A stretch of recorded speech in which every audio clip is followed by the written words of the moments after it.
will be able to irrigate in Kitui, Mr. Speaker, where my sister comes from, the Honorable Senator, Mr. Speaker, where my brother, the Bishop, Senator, Deputy Minority Leader, and I want to congratulate him, and I know he will increase the prayers in Senate Business Committee, Mr. Speaker, so that we can always be doing very well. Mr. Speaker, provision of water is very important.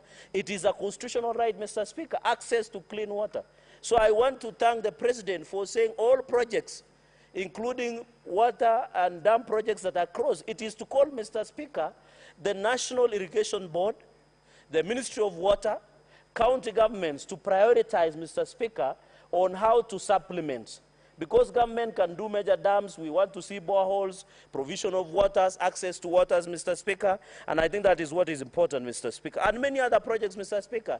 You remember, Mr. Speaker, most of the projects, especially from areas that were perceived to support President William Ruto, Mr. Most of the projects were stopped. Where I come from, 5 tarmac roads that were built to bitumen standard, Mr. Speaker, like from Moi University, Cheptire to Moi University to Lesos, Lesos to Imaki, Mr. Speaker, from there in Kisumu, all the way to Boita, somewhere in the highway of Timborwa. We had one, Mr. Speaker, from Kaiboi Trading Center, all the way to Chepterwai, all the way to Kakamega County. Most of those projects were only stalled because the only offense, Mr. Speaker, being supporters of William Ruto. But I'm happy God has given him the grace. And I know there are many projects that were stopped because they were just supporting William Ruto. But I want to confirm to the nation, William Ruto will ensure equity and equitable share of development across the country, Mr. Speaker. Mr. Speaker, the second point is on open governance. Being one of the champions of OGP, where we were led under the stewardship of the then Deputy President and the current President of the Republic of Kenya, the President has committed to open an accountable and transparent government. I want to ask the minority side, let us criticize the government in a credible, substantive, and in a malicious way.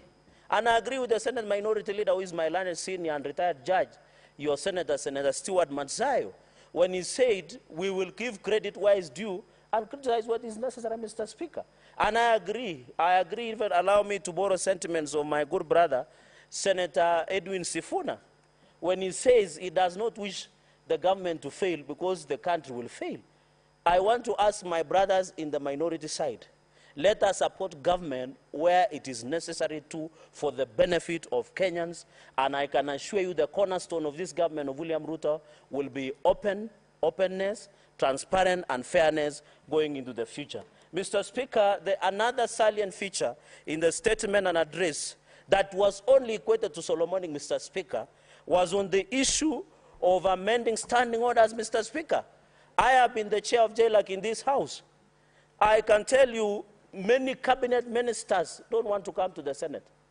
Yet the Constitution under Article 153(3) provides that a cabinet secretary shall appear before National Assembly Committee or the Senate. But I remember the notorious Minister of Interior. He used to decline to appear before this House until we issue summonses. Why should we invoke powers and privileges act where we are fining 500,000 to individuals who don't want to appear before the Senate? Yet this Senate, Mr. Speaker, has quasi-judicial powers of the High Court. Mr. Speaker, I allow the President so that we can improve on accountability. I might be, and I'm not saying I might be the chair of national security, but it is better to have cabinet minister in charge of Interior, our good brother, our former colleague, Senator Professor Kithure Kindiki, and our superb chief agent, Mr. Speaker. You know the prowess on how he handled matters at the Bomas of Kenya. That's the real son of Tharaka Nithi and the real son of Mount Kenya, Mr. Speaker. We would wish to have him sit here, and Senator Wambua and Senator, my brother, Senator Ledama, questions the cabinet secretary direct, not through proxies of chairs where